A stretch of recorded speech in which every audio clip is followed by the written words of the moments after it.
রাধা রানী হ্যাঁ মহারানী, ওই যে বুঝতে পারলাম না দাদা, বুঝতে পারোনি?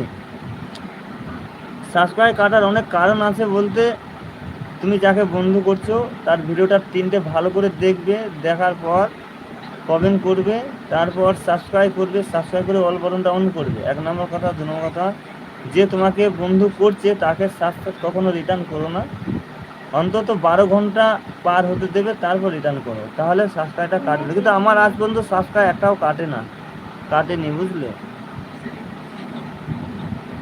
একটা কারণ আছে, যারা সাপোর্ট আইডি, মানে সেই সাপোর্ট আইডিটায় কোনো ভিডিও নেই, অথচ সেই আইডি থেকে যদি বন্ধু করে তাহলে কেটে নেবে।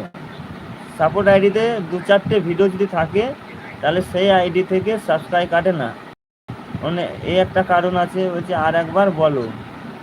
বলছি, তুমি যাকে বন্ধু করবে, বন্ধু করার তার চ্যানেলে ঢুকবে, ঢোকার পর ভালো করে 3টে শর্ট ভিডিও দেখবে, দেখার পর সাবস্ক্রাইব করে অল বাটনটা অন করবে, এক নম্বর কথা। দু নম্বর কথা হচ্ছে, যে তোমাকে বন্ধু করবে তুমি সাবস্ক্রাইব রিটার্ন করো না, কমসে কম 12 ঘন্টা পর রিটার্ন করলে কিচ্ছু হবে না। আর সাবস্ক্রাইব কাটার আর একটা কারণ হচ্ছে, যারা দেখবে সাপোর্ট আইডি দিয়ে বন্ধু করছে না, সেই সব সাপোর্ট আইডিগুলো যদি ভিডিও না থাকে, 2-4টে যদি ভিডিও না রাখে, সেই সাবস্ক্রাইব থাকবে না, সেই সাবস্ক্রাইবগুলো ইউটিউব তুলে নেয়।